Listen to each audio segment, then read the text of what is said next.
Just a reminder to our Speculating Wildly About Crime listeners, this is for entertainment purposes only and solely the thoughts and opinions of our team.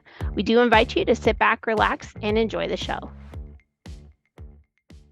Welcome to Speculating Wildly About Crime. My name is Jamie, and I will be your host. Today, I bring you the baffling case of the disappearance and death of Molly and Bish. Some of my resources for this case were the season 3, episode 3 of the show Disappeared on ID. I also listened to quite a few podcasts, including Unsolved, Worcester, Voices for Justice, and Missing. In addition to that, I also listened to several news clips and watched quite a bit of Molly's sister's TikTok. Her name is Heather, and she's been quite an advocate for Molly's case. So let's dive into it. Molly was the youngest of 3. She had an older brother and an older sister. She also lived with both parents. They moved to the town of Worcester when Molly's oldest sister was about 3 years old. Her dad had originally been from Detroit. Molly's mother was a teacher. Molly's father was a district attorney. Molly was super active in sports in high school. She played one every single season. Prior to her disappearance, just 3 months before, she had started dating a boy by the name of Steve Lucas. She was super level-headed, had her mind on school all the time, got really good grades, definitely had aspirations to go to college. And when we dive into the time of her disappearance, she was just 16. She had just finished her sophomore year of high school.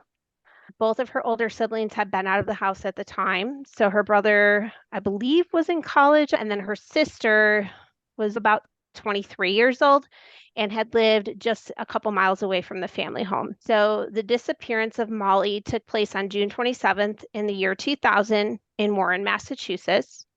Warren, Massachusetts was about an hour just outside of Boston. The day of her disappearance, Molly was awoken with some unfortunate news. One of Molly's teammates / classmates had unfortunately been in an awful accident that morning and had been hit by a car while they were riding their bicycle. And so Molly's mother had said, hey, if you don't feel like going to work today and you're super sad, it's totally fine. Everybody will completely understand. But Molly was super dedicated to her job. She had done a lot of training to become a lifeguard that summer.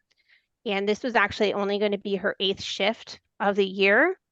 And it was going to be the first day of swim lessons. So while she was super sad, she said, you know what? I got to be there for the kids, and this is just what I want to do. So Molly's mom said, okay, that's fine. I think I'm going to bring you into work this morning, though. So that morning, they left their house maybe half hour before she had to be to work.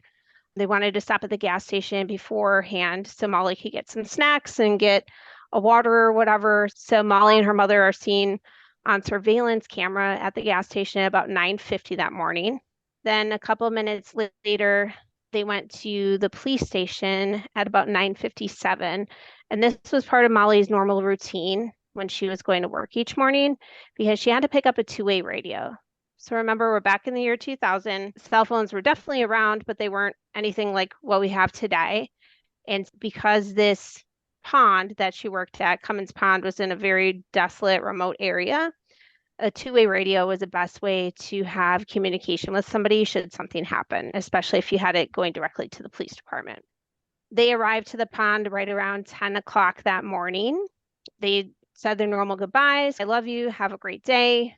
Nothing out of the ordinary was in the parking lot. I think outside of there was like some sand trucks that were there that morning to dump some sand onto the beach area. We flash forward to 10:20 that morning. Molly arrives at her shift at 10 o'clock. Then at 10:20, the first swimmers for the day, along with their parents, show up to swim lessons.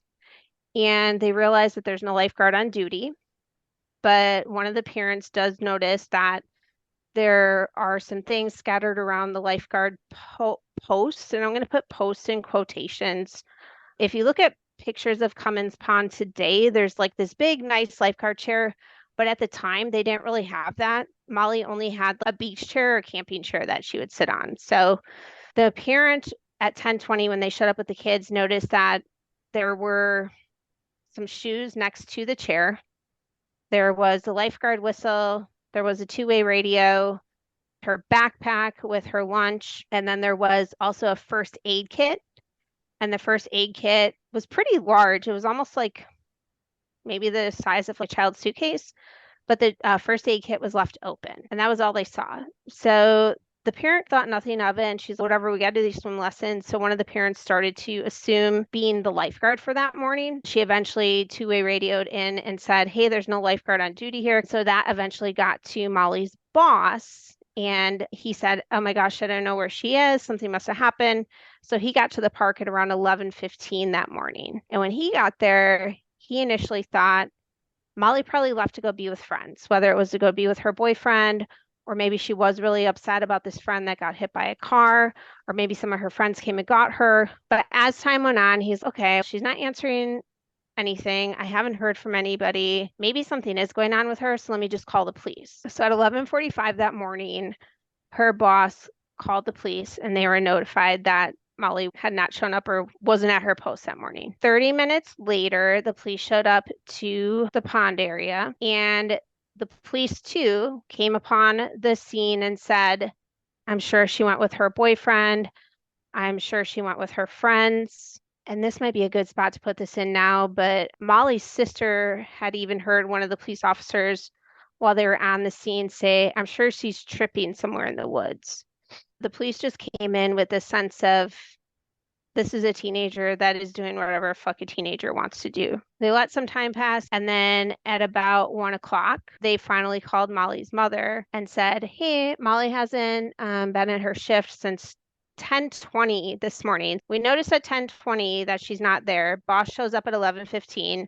Police show up at 11:45, and we're waiting until 1 o'clock to tell the mom that she maybe didn't show up to work that day. And mind you, her shoes are sitting at her post.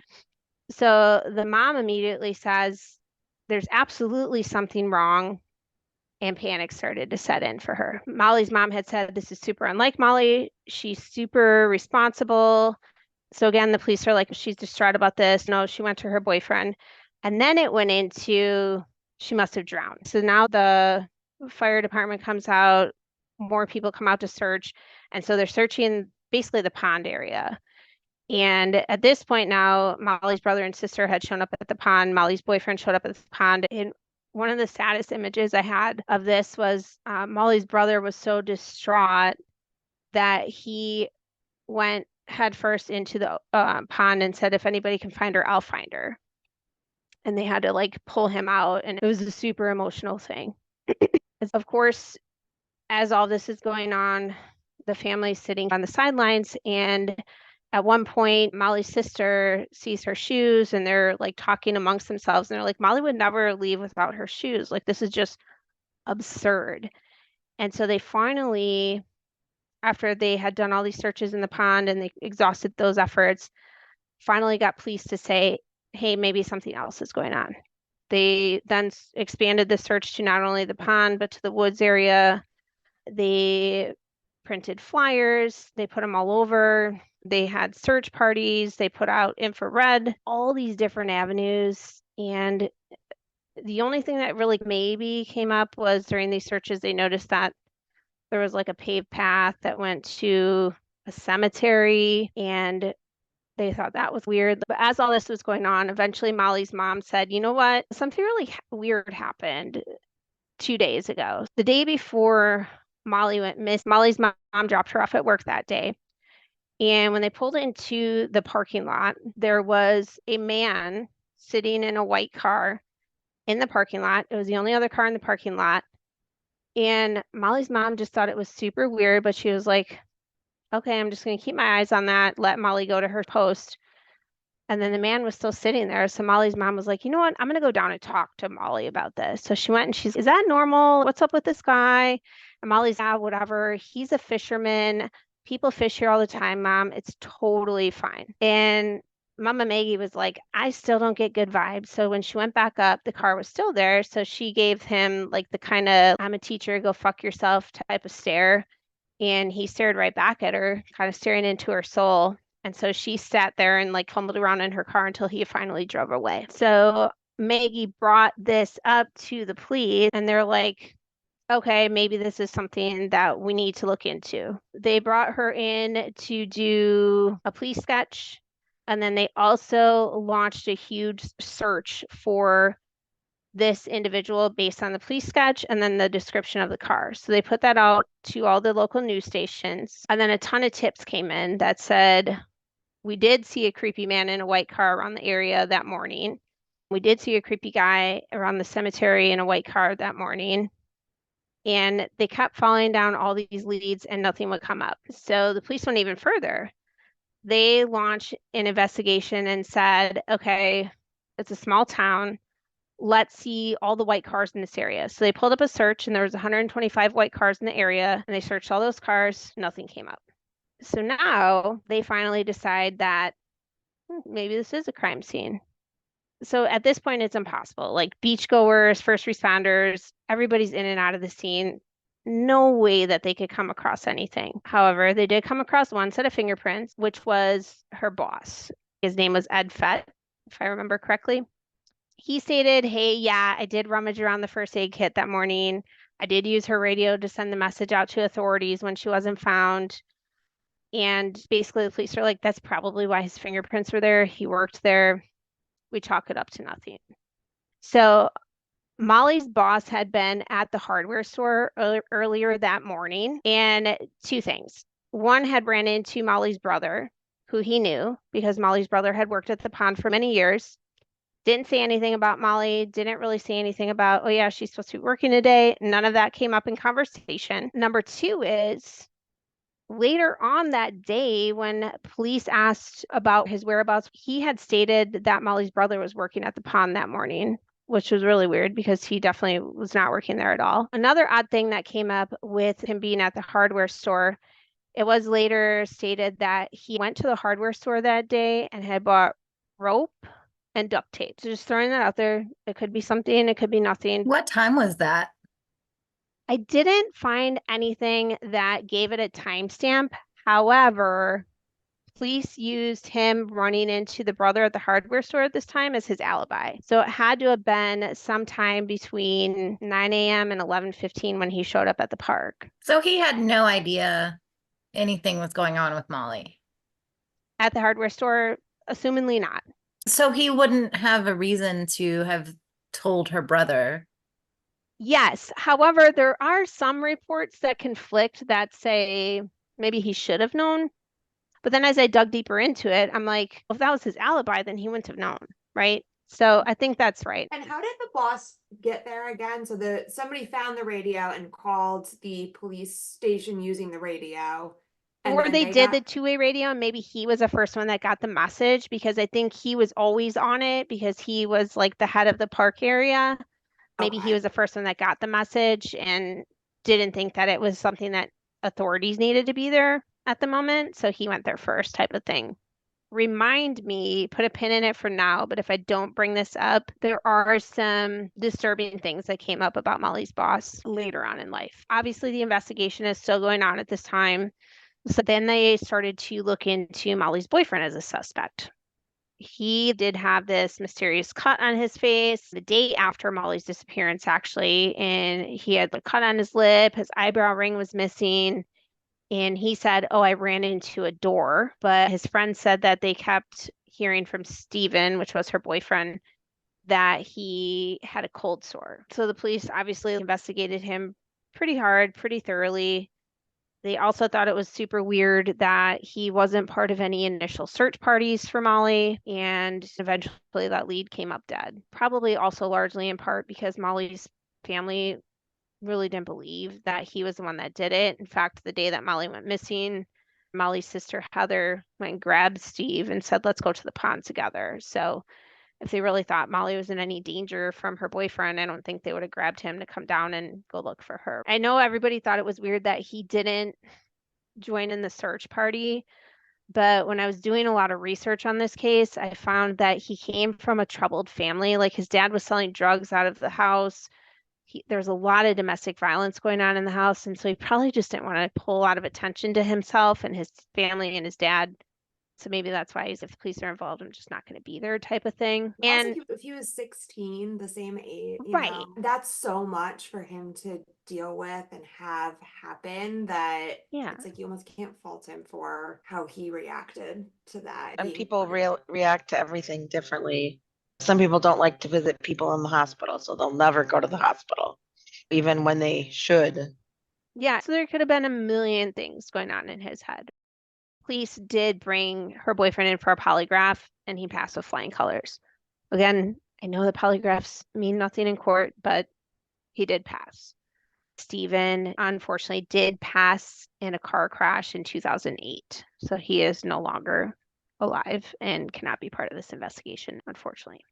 Police are coming up with dead ends everywhere. They pulled the 125 white cars, nothing. They looked into her boss, nothing. They looked into the boyfriend, nothing. So now they're like, okay, where else can we go? We have sex offenders in the area. So I want to say they had maybe 100 sex offenders that lived in the area. They literally brought in every single one and did a polygraph on all of them. And some had signs of deception, while others passed with flying colors. And unfortunately, even those that had signs of deception led to nothing that could give them enough reason to have an arrest. So now they're like, okay, we've exhausted that avenue. What else do we have? Oh, Molly's dad was a DA. Let's look into all the cases that maybe somebody wanted to get revenge on her family or something like that. So they looked into all of those. And unfortunately, again, all of those leads turned up cold. Obviously, at this point, there's a ton of news stories going out about it. They started a tip line and they're getting a ton of leads that are coming in. Leads that are everything from I saw this white car with this creepy guy to I saw Molly in Minneapolis. I saw Molly down in Miami. All of these things are coming up. This new investigator is at a bar one night and comes across this gentleman who says, oh yeah, I'm a hunter and I'm in the woods all the time. And there was this one day that I came across this blue bathing suit in the area. And he's like, a blue bathing suit? And he's like, yeah, but I know this girl's missing, but she had a lifeguard suit. And the guy's, no, she was wearing a blue fucking swimming suit. Like, where is this shit? So he brings the private investigator, the detective or whoever out to the woods the next day. They find the swimsuit. And indeed, it was Molly's swimsuit that they found 3 years later in 2003. Part of the reason that this private investigator was also on Molly's case is because there was another missing persons case in this area 7 years before Molly's disappearance in 1993.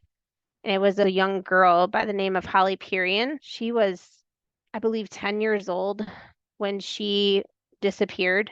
And I believe either her body or her bones were found also, but still no arrests were made. And there was just a lot of eerily similar things. Holly's remains were also found in a wooded area. Holly was also blonde hair, blue eyed like Molly. But the eerily creepiest connection to these two cases were, and it's a connection, but not really a connection. But when Holly went missing, Molly was very young at the time. And it left an impact on Molly. And Molly actually wrote a letter to Holly's family. And there's a little excerpt from the letter that I want to read where Molly said, I am very sorry. I wish I could make this up to you. Holly is a very pretty girl. She is almost as tall as me. I wish I knew Holly, and I hope they find her soon. Molly wrote that letter at the age of 10.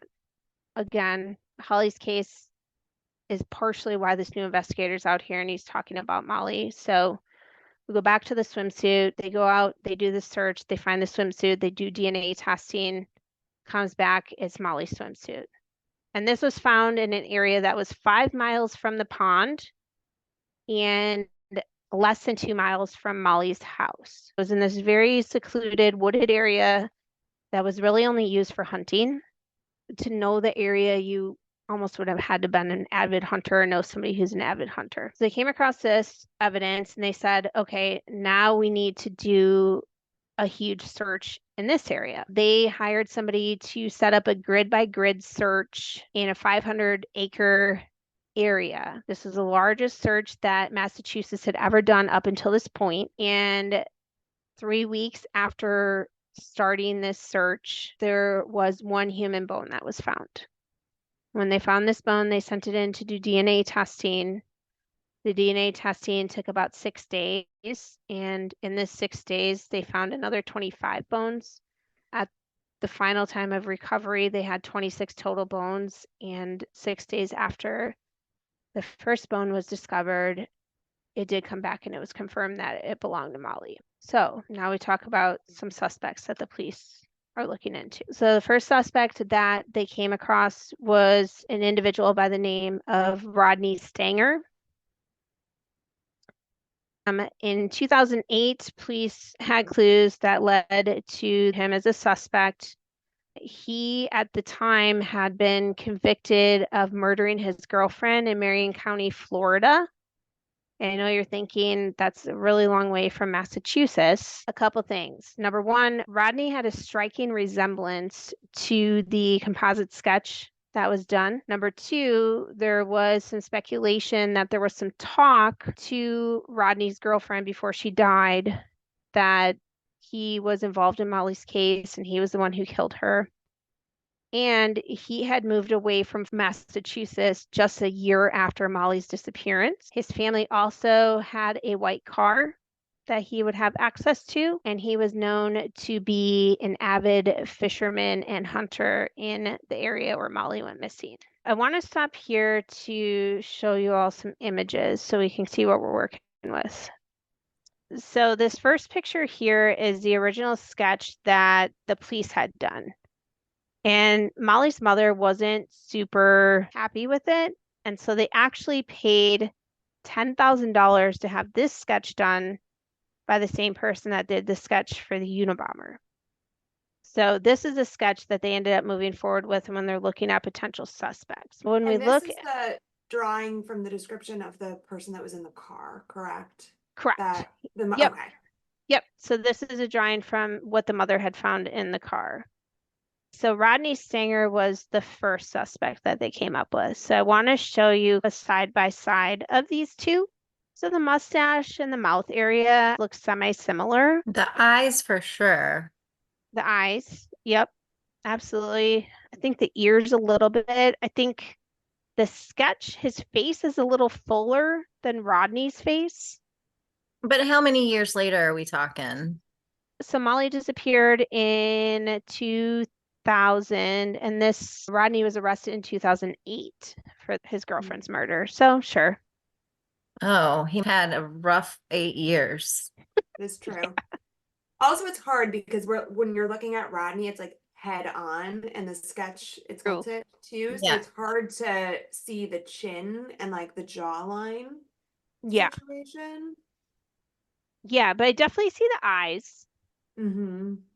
I don't know if I see the nose as much. Not the nose. His hair color could have totally changed within those 8 years. 1,000,000%. He was one of the first suspects. He is still currently serving a 25-year sentence, and he's due to be released in 2029. He was, of course, questioned by police, and he denied any involvement in Molly's disappearance. And he did, however, plead guilty to the murder of his girlfriend. So part of me is he already knew he was going to jail. If he really did do something to Molly, why wouldn't he just say something? Does he have any chance of parole at all? I don't think so. In the couple things Yeah. I read, and maybe he could. I didn't do a super duper deep dive into him. I just know he's due to get out in 2029. Jamie, do you know any additional information about what was supposedly said to his girlfriend about Molly? There wasn't any details on it that I read into at all. It was more just bragging, and it was like third line of the telephone, right? So it was Yeah, it's a lot of hearsay.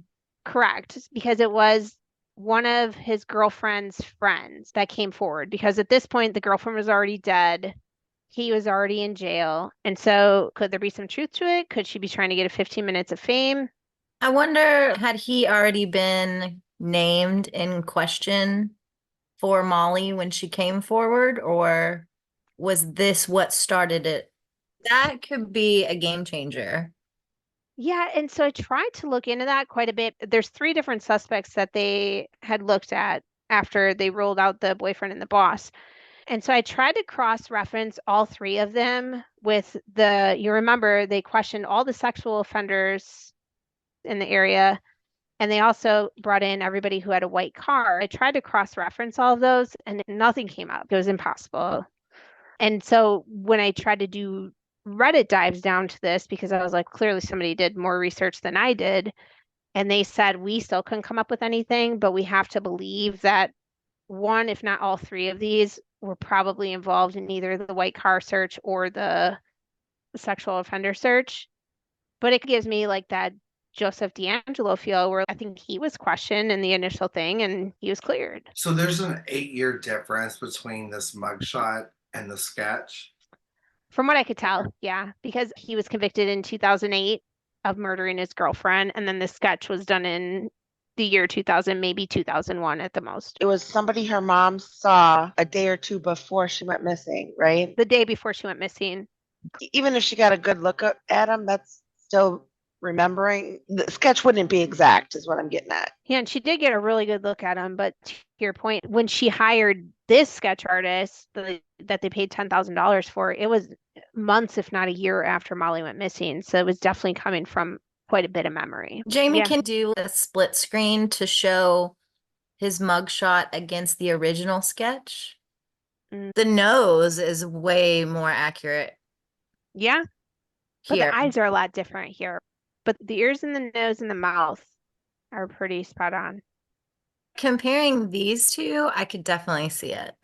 Yeah, I could too. I feel like they look very similar. And I think although the eyes look different, like the 8 years and him being incarcerated, like his eyes just maybe look a little more droopy than they were. So suspect number 2, in November of 2011, an individual by the name of Gerald Battistoni was brought forward as a suspect in Molly's death. He did have a violent history, which included rape of a teenage girl in the 1990s.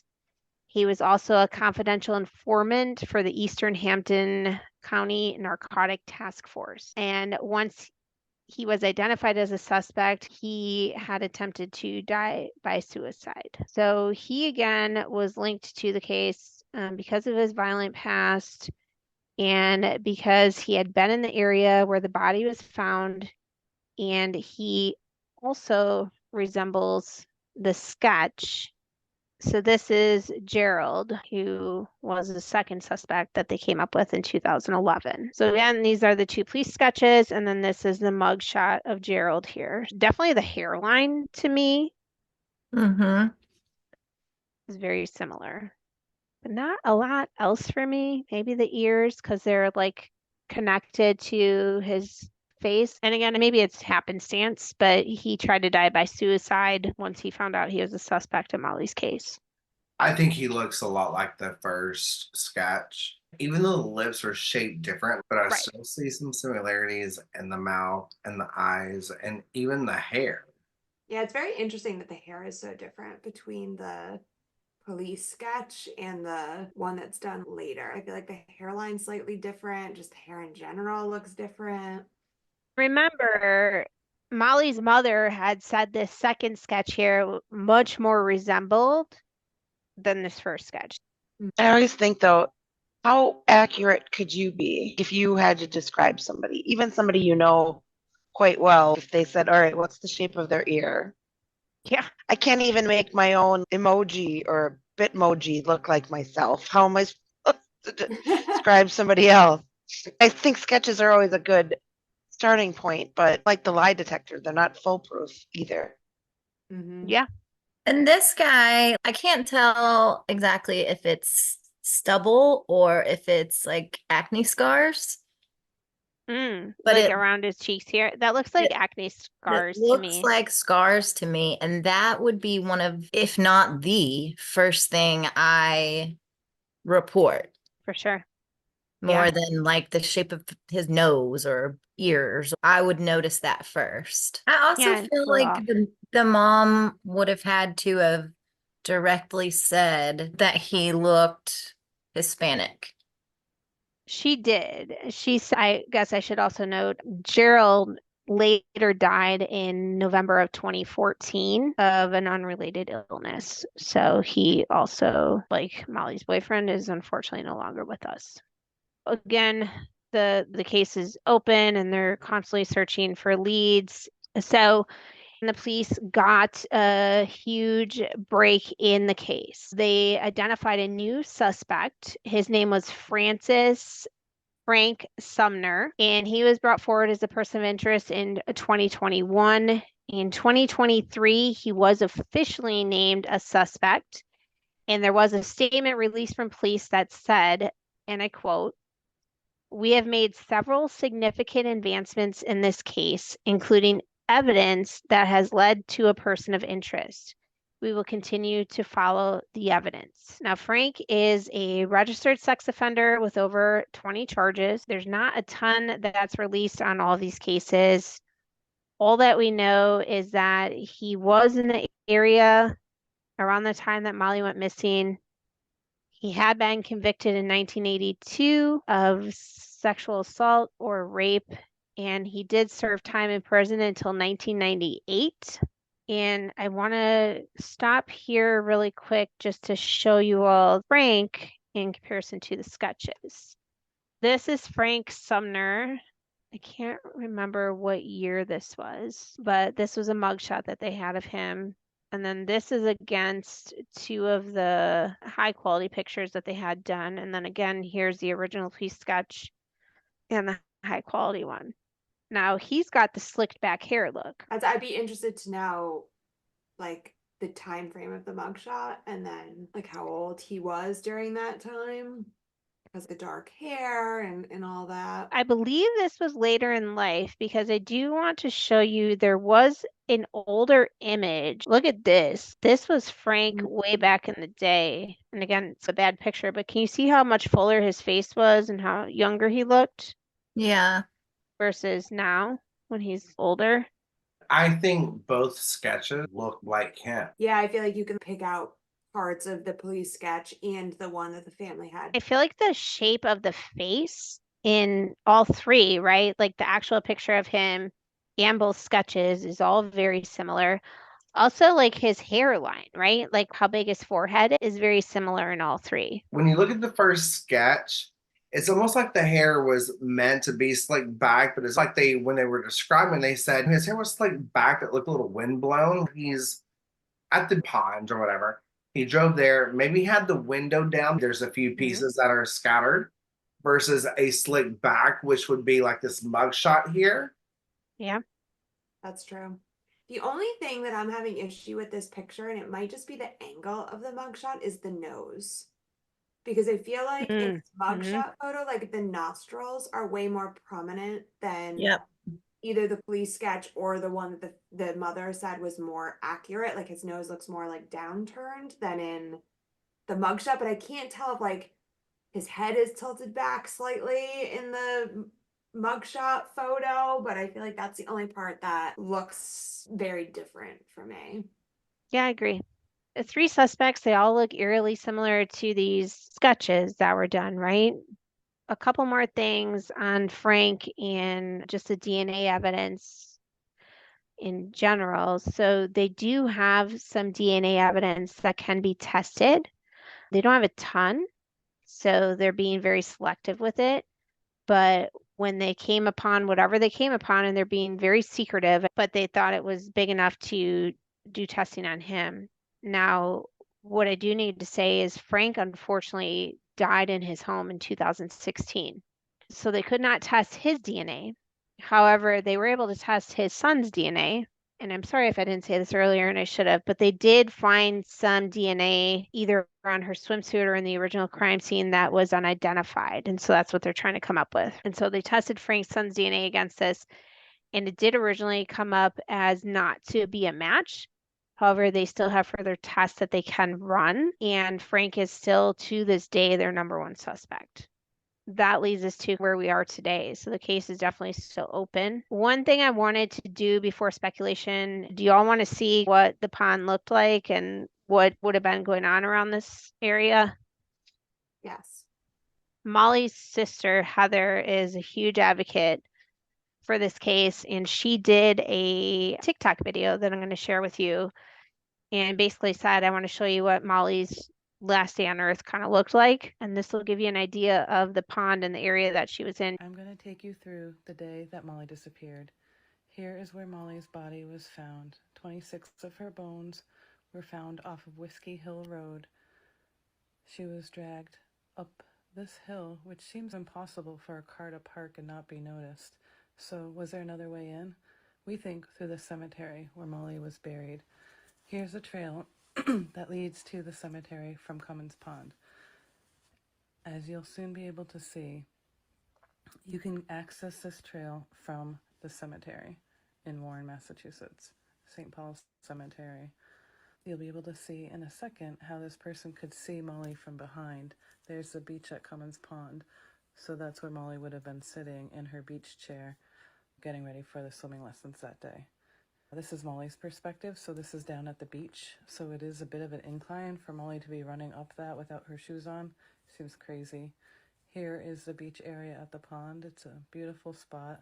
This is where Molly would have been set up for her duties that day. And she had a beach chair, a first aid kit, and a police radio.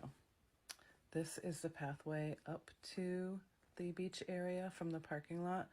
This is a dead-end road in Warren, Massachusetts, not highly used.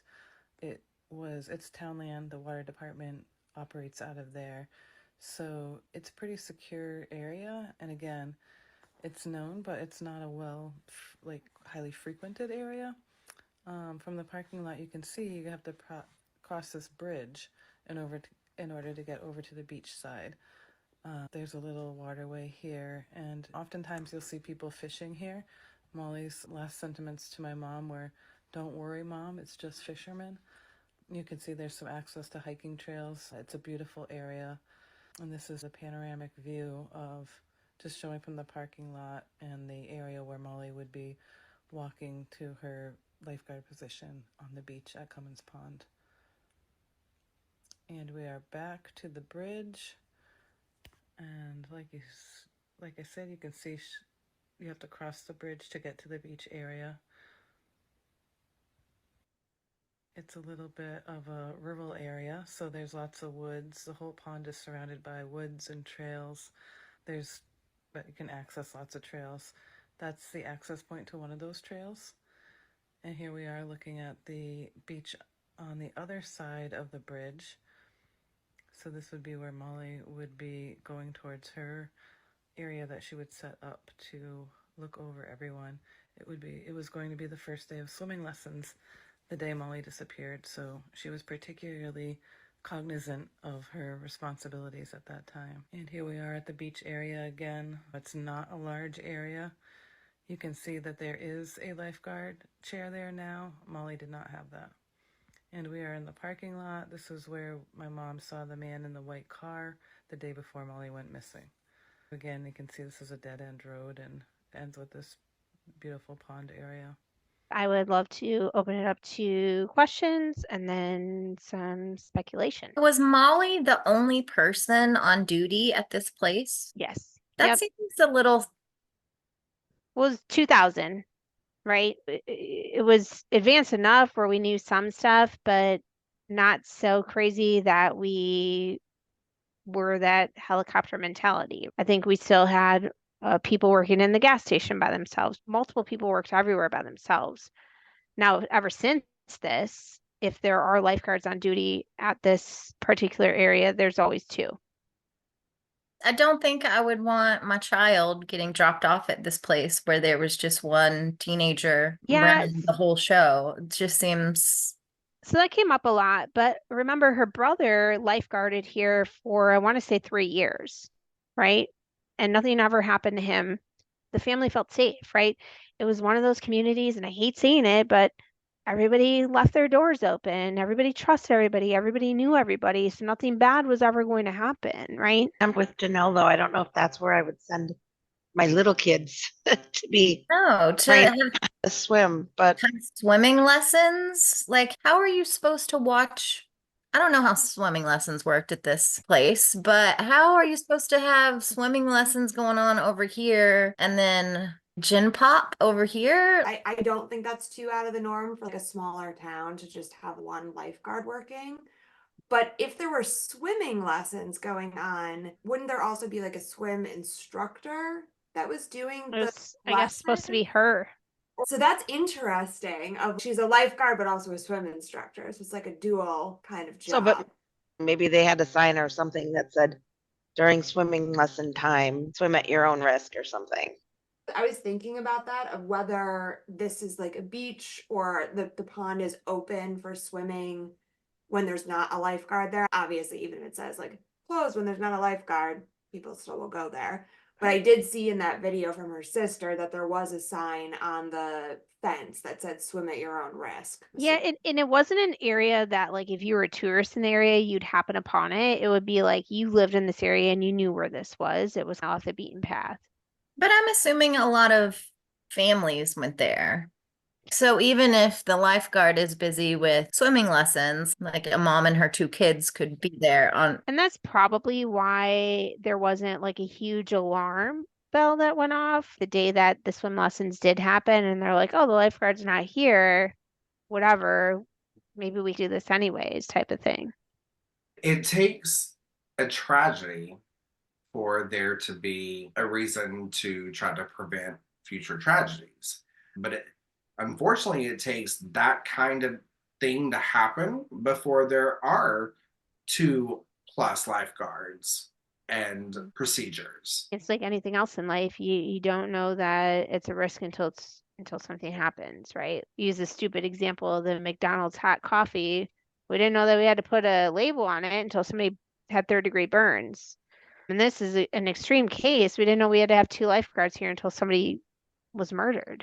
Her being taken from this area for whoever did it was so risky because you never knew like when the swimmers were going to arrive, when parents, when just the public was going to arrive. Like if she had been forcibly taken, and maybe that will play into my speculation a bit, but that is a risky move for somebody to do that they weren't seen, which is so unfortunate.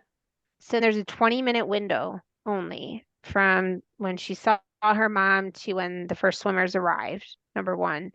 Number two, again, this was a really wooded area, but there was 1 or 2 houses in the area, and there was one report that I could see of a scream heard in the area around that time. I have a question about her getting dropped off. So you said it was about her 8th shift at the pond. So was it typical that her mom would drop her off each time? Or do we not know that? I don't know for certain. I know she definitely dropped her off that day and the day before. It wasn't really reported if that was a normal occurrence. It seemed like maybe it was because she was only 16, so I don't know if she quite had her license all the way, but maybe there were some days that her sister dropped her off or her brother dropped her off. But yeah, it didn't seem in the reports of anything that I read, and I could be wrong, it didn't seem like she was doing a lot of her own driving to places.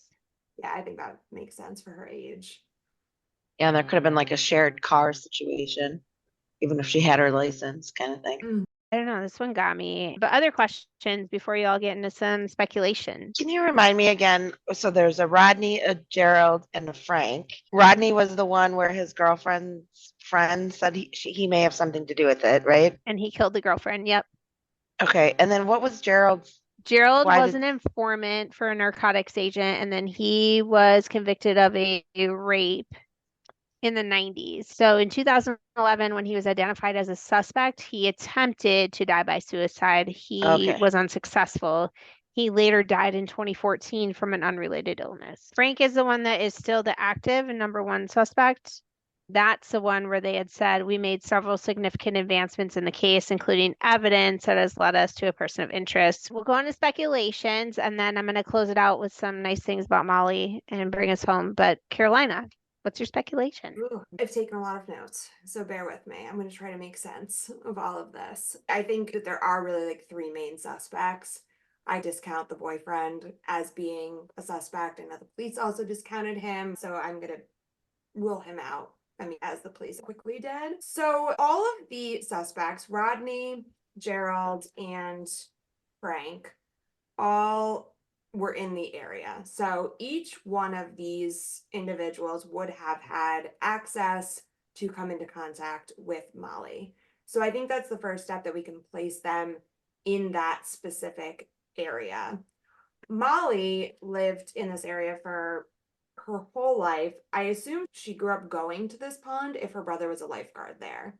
I assume that she probably had some like regular contact at this pond when she was older, obviously going to the pond, being a lifeguard at the pond. I think it's very possible that these individuals could have come into contact with her before the day that she went missing. I know we had said that it's probably off the beaten path a little bit, where if you're not a local to the area, you might not easily find it.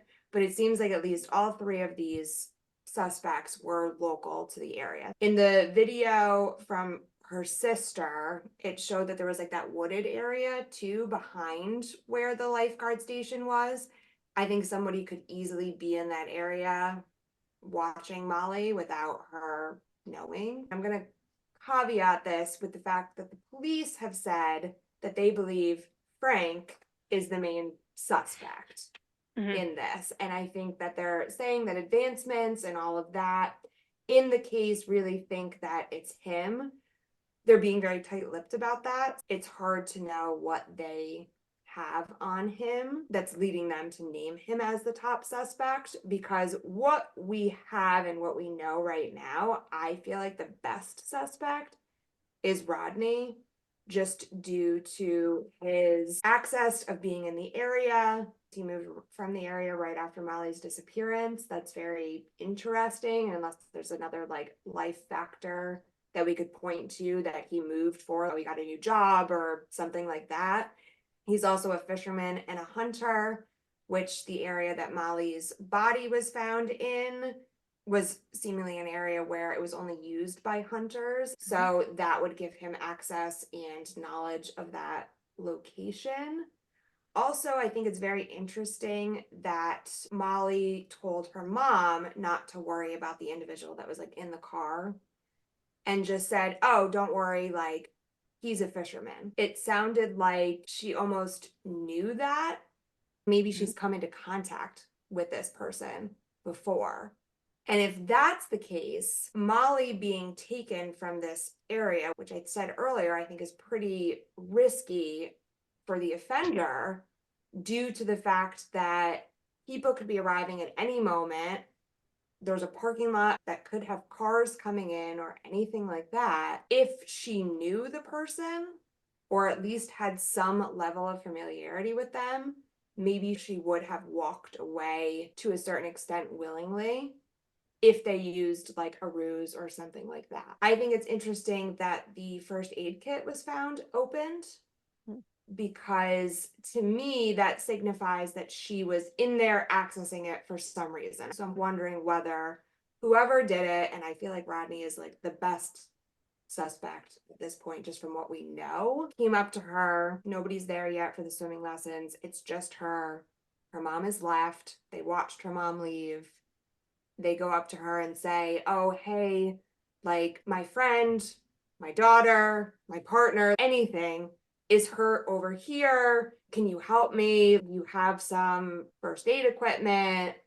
Can you come with me to help this person? It gave me like Ted Bundy vibes, right? Totally. And then if she's in a place where maybe he brings her to the car right there and he opens the door, easily could just push her right in and drive away immediately. I feel like a ruse was probably used of some kind, and I really think that first aid kit potentially holds some clues. I really want to know what the police have on Frank, because they seem to think it's very clear that he is the main suspect, and I think they have other reasons that they're just keeping tight to their vest as they try to build up a case and work the case to actually say, oh, it's definitely him. I don't like going after Carolina because she's always so detailed. I don't put too much credence in the sketch, because even when I've seen people that I thought were sketchy, that not trying to be punny there. I don't know how close of a description I could give, like the next day or so, let alone months later. But with that said, the three main suspects do all have some resemblance, at least, to the sketch. But we also don't know that just because that was the guy that was maybe waiting for her, we don't know if that's even at all related to the case. It makes sense that it would be, but we don't know. So yeah, I can see why all three of these are equally good suspects, because to me, they all have at least one or two good reasons why you would think they would be. With Rodney, like we've said before, with the girlfriend's friend saying that there was something that he may have known about the case, you never know. There's been other cases where it is somebody's 15 minutes of fame or so. Right. Yeah. And with Gerald attempting suicide when he's related to the case, that's sketchy, but he could have just been like, okay, I can't take any more of whatever I'm being accused of. This is it. And there's no way that I can prove I didn't do this, even though I didn't. So I'm along the lines with Frank is the best suspect, and maybe only because that's what the police are saying as well. But I agree with Carolina that I think there was some type of ruse, probably having to do with first aid kit. It looked like the parking lot was like on a hill, so her mom could have dropped her off. He could have been sitting there waiting for her the whole time and then said, hey, I cut my foot, or there's something in a trap, and then lured her away very quickly to do whatever. I guess Frank is probably my best suspect as well.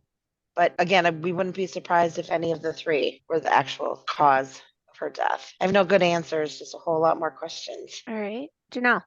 A couple of things. Did Molly's mom ever comment on, out of those three suspects, if there was one that she felt like? I haven't seen a lot of what her mom commented. Her sister has been more vocal in a lot of things. There wasn't really much said about the first two suspects. It was just, oh, they were there and then they weren't. They are leaning into the Frank thing a little bit. And you asked the question, but it's going to play into my speculation. I don't think they're 100% letting go of the boss. And I will say, because you asked what family perspective was, the family has not been super stoked about what the DA has been doing for them. As of recent, they've asked for the case to be moved from the county to the state or something like that, to move over to a next county or something. And they've been denied that a couple times, basically saying the place where it's at is doing just a fine job, and the sister and the mom are not happy with what they have been doing. I don't know if that helps you or hurts you, but I feel like that means the police maybe are telling the family they have somebody, but the DA is unwilling to bring a case. sorry to break into your speculation, Janelle. There was a place in time when Frank came forward and they were testing the DNA, and Heather was constantly calling almost every 2 days. Did we get the DNA results? Did we get the DNA results? And they finally called her back and said, hey, Heather, we have the DNA results, but we're not going to talk to you about DNA at all anymore. And she was like, what the fuck do you mean? And it was like one of those, I'm your mom and I said so type thing. Like, we have it, but we're not talking to you about it. And they just kept repeating that same thing over and over to her. And she's like, the fuck is this? So I'm curious to know also, it's still hearsay, but I want to know if this whole situation with Rodney's girlfriend, did she come forward before he was the potential suspect or being looked at for Molly's case? Because I feel like if that was the impetus for them to even look at him, then how random of a thing would it be? Like, that's just too coincidental. But if they were already like questioning him or looking at him for a connection in Molly's case, then I can't put any weight into that. So I feel like everything I read led me to believe that they looked into him because of what she said. However, he was also probably one of the white cars or one of the sexual offenders that they tested during that time. So maybe wasn't 100% out of the realm. That's the piece that's bringing me back to him. But I would want to know the timeline of how things happened. If there was just a friend that was like, oh, yeah, now that you say that, then I feel like there was a lot of that in this case, though. Like, it was Oh yeah, now that you say that, X. The hunter guy. Oh yeah, now that you say that, I did see this blue swimsuit in the woods 3 years. What the fuck? Yeah, did he get questioned? He did, and it was nothing. Then I'm not actually going to get anywhere. They're compelling pieces for Rodney and Frank, obviously, because the police are indicating that is their prime suspect. As for the ruse situation, I'm sorry, ladies.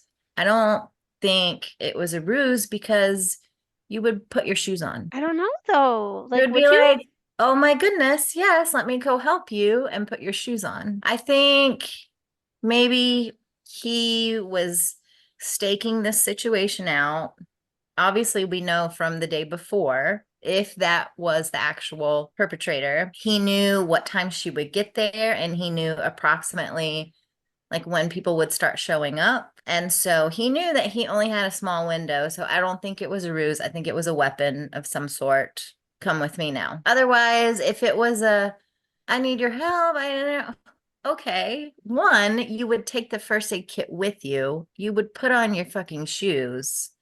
But if she just grabbed gauze and a Band-Aid and just ran. Just seeing the terrain from that video. Yeah. Like To go up that hill, 100%. You're not walking around barefoot. See, but I thought he would have been there and like physically there with her.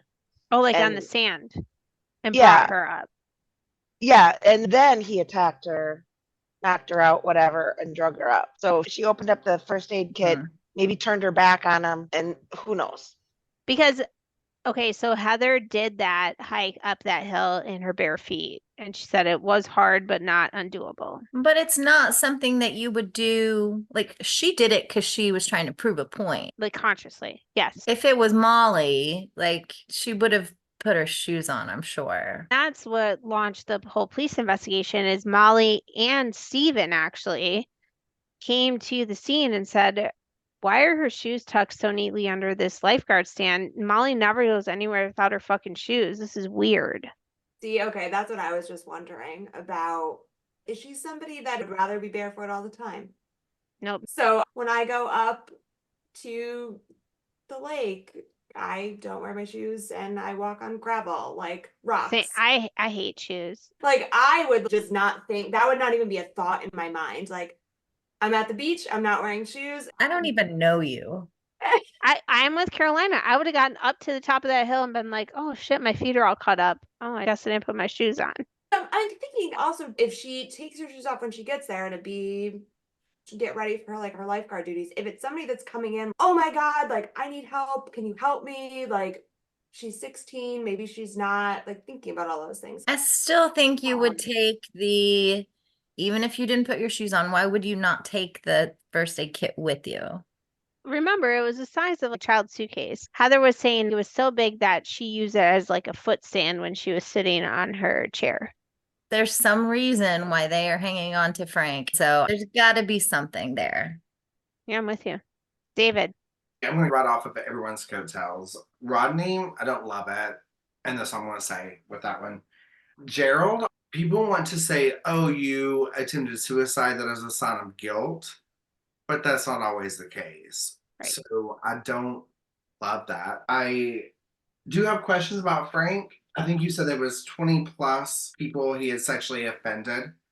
That is a serial sex offender. So that's where I question and why he stands out to me. The first aid kit, I would never imagine a first aid kit being such a burden to carry that you wouldn't just take it to the place that you're going to aid someone. What I did love that someone said is, did someone come up and say, hey, we just stumped our toe, I need a Band-Aid, and they open it up while her back is turned, is when her defenses were down, and that's when something happened. If I had to point a finger, it would be at Frank. I thought Dana was going to be here tonight because that's why I put the video out, because she always loves to ask about the terrain and she's very smart in doing so. So in true Jamie fashion, I'm going to bring you all down a road that y'all haven't been down tonight. Okay. I don't love Gerald as a suspect. I think to David's point, I think he just, here's one more fucking thing. I'm just going to end my life type of thing. I don't love Rodney as a suspect either. I really truly believe that person was trying to get their 15 minutes of fame and was grasping at straws. There's two people who I ultimately believe, but then Frank plays a part back in it. I have a big problem with her boss, and I can really see where he had all the ample opportunity. I don't 100% know his motive, but he knew the family. Her brother lifeguarded there for 3 years prior. So he knew who she was. Maybe, and this is pure speculation, maybe he really amped her brother up to be like, your sister should lifeguard here. I think she'd be great. She should come do this job. Right? So that's number one. Number two, why the fuck was he buying rope and duct tape at the hardware store that day? That's fucked up. Anybody that buys rope and duct tape at any point in time in their life, the fuck are you doing? Is there a record of him because of his job having to buy rope and duct tape because there's boats and things? So that I don't know, but I do know Heather was really mad about it. Okay. Don't you need rope though in a space like that? Not to mention, like we talked about before, if it's sectioned off where this area is swimming lessons and this area is everybody else, like I would assume that would be roped off. I would love to know the history of these purchases. Is this a one-time thing for him? It was the first day of swimming lessons, though, right? Y'all need to keep me on speed dial because you're letting way too many serial killers in your life because they have reasons to buy duct tape and rope. Jamie, if we're also buying like a 10-gallon drum and trash bags. And I get it. Like he was a boss of a wooded area. But if you or I, come on, if I went through Walmart and I just bought rope and duct tape, I'm on a fucking list. I think it's a reach. Okay, it's fine. There's no way he wasn't asked, why did you need this? Yeah, he was polygraph tested and he was cleared. So I'm sure that was one of the questions. But that's just one thing pointing to him. I want to remind you, I still have things. So number two is he told authorities that, oh yeah, I forget her brother's name, was working at the pond that day. The fuck he was. He hadn't worked there in a year. That's weird. And he saw the brother at the fucking store that day and didn't say anything about Molly. And again, the timeline's weird. So like maybe he didn't know about it. But in the disappeared episode that I watched, they made it seem like he did know about it and then he wasn't saying anything. So there's two stories to be said about that. I agree with you too, Jamie, but I also can see it's one of the kids. I don't know how old this guy was, but sometimes people get all the kids mixed up. You know what I'm saying? Like maybe he said like the Bish kid. Yeah. Yeah, okay. Maybe. But again, could be either way. Anyways, I don't love that guy. He hadn't even been to the pond that day to know that Molly wasn't at her. That's what you and I know. Because again, here's why I think he could be a perfect suspect. He knew her schedule. He knew when the swim lessons were. He knew when she was going to come and go. He is a perfect fucking person to know when she's going to be there alone. And it was pretty damn clear, and I think we all said it in one way or another, either she was caught completely off guard or she knew who she was walking up to.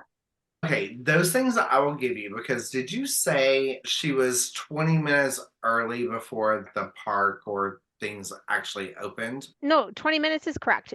But she wasn't 20 minutes early to her shift. She was supposed to get there at 10. She got there at 10. The swimmers showed up at 10:20. And by 10:20, she's nowhere to be found. But hang on, that was just for swimming lessons. Like anybody could come at any time to the pond, right? And if he had worked here for 5-10 years, he knows the fucking ebbs and flows of when people come and go. And yeah, he's probably taken a chance. Like, I know for the last 5 Thursdays that nobody showed up until 11 o'clock. And I'm going to go take her on this Thursday. And it might be the Thursday that somebody happens to fucking come out. He didn't sit right with me. And he's at the bottom of my suspect list. That's so. The bottom? Mm-hmm. That's how hard you go for somebody at the bottom? Yes. Okay. Here's where my second road goes. I think there's a lot to be said about this white car and this man. I don't know 100% if the white car and the man was any of the three suspects. However, it was there the day before. Her mom saw it. There were witnesses that saw it the morning of in that parking lot. There was also a witness that saw it in the cemetery parking lot that same day. So I think there is something to be said about the white car. My second suspect is I don't love this hunter that miraculously remembered this fucking swimsuit. That's so weird to me. Oh, yeah, I remember this swimsuit being in this woods from 3 years ago, but I didn't think to say anything of it because it was blue and it wasn't orange or red. What? You didn't remember that until you sat down and talked over a beer with this investigator? That's so weird to me. And I did try to do a dive. His name was Ricky Bordeaux, who was this hunter. I tried to do a dive and try to find pictures of him, couldn't, because I wanted to see if he lined up to any of these suspect pictures. It just seems really odd to me. And it just isn't sitting right with me that he just miraculously remembered this 3 years later. And the swimsuit miraculously was still there. That part is even more baffling to me. Her body is completely decomposed and gone, which, granted, yes, will happen in 3 years, but the swimsuit's still there in the same damn spot. But wouldn't that just be like turning yourself in potentially? But Maybe he just, that was a spot that was his hunting spot. or how we talk about in all these cases, like somebody knows something and eventually somebody's relationship with somebody is going to change. Was he keeping a secret for somebody for so long and then something happened and he was like, fuck that guy. I'm now going to tell him about this blue swimsuit that was in the woods? It is odd that he remembered it so Three many years fucking later. years. Like It's not like it was 6 months later. It was 3 years later. I've been on like a lot of hikes and things like that. Like I can remember we went on one hike and right at the entrance there was like a scarf tied to a tree, but I can't tell you what the color of that scarf was. I can't tell you really anything about it. So like the fact that he knew all of those things years later. But going down, oh Jamie, you bring me down these paths all the time. I just walk barefoot down these paths. If he has some involvement at all of this, he knew where that bathing suit was. He knew he discarded it there. If he thought years later that the investigators were getting close to this or like close to figuring it out. I just remembered something that I forgot to tell you all earlier and I didn't know where to fit it in. This individual also came forward and said, I would like, because there was a reward out, right? I think it was a $10,000 reward. And he said, oh, I brought you to the swimsuit. I get a reward. And there was like a whole court case about it. And the police were like, we said if it led to the arrest or suspect, not if it led to evidence. And so he lost that case. But he came forward and said, I want my $10,000. But that's how they found her bones. But still didn't lead to an arrest. Still, I think that's The lawyer will tell us that the wording in the contract. For rewards, it would depend. You'd have to look at the very specific language of what the reward said. Because it would have to be very specific of what it leads to. And there's definitely like ways to try to get around that. So sorry, I wasn't trying to cut you off, but I didn't know if that was going to change where you were going. I don't think it changes where I'm going because I'm thinking of in a way that he has to explain that he saw this bathing suit. If he thought for some reason the police were getting closer to this, if he was afraid, I guess he could have just gone and taken that bathing suit and gotten rid of it. But if he thought they were getting closer, and he thought his DNA might be on that bathing suit, maybe he wanted to like explain that. Oh, I saw that bathing suit in the woods 3 years ago, and I touched it and I moved it. If he was trying to like, explain it away, but now you have me just going on these crazy things now. No, I that's see not Janelle's crazy. face, I and I love see it. I don't think I've gotten this face from Janelle yet, so I like it. And if he thought the police were moving in closer, he could be like, oh shit, they're going to see the bathing suit. I should just tell somebody now. And I can say I touched it because I came across it when I was hunting. That's why my DNA is on it. Or if that is the case, why wouldn't you just go get it and go put it in like a public dumpster? Yeah. So I thought about that. Because that's how they found her bones. If you did that, doing the search around the area. Yeah. You did that, you would have had to know that they would escalate in that area. But this is just maybe he was not a smart man, but I feel like this is really bad logic. Yeah, but okay, playing on maybe if he wasn't a smart man because he thought he was getting this reward money. So maybe he was really hard up for money and he was like, shit, Things are rough at home. I need this $10,000. Oh, you know what? I did come across this blue swimsuit. It was blue? I didn't know. I thought she had a red swimsuit on. Oh, I guess you owe me $10,000 now.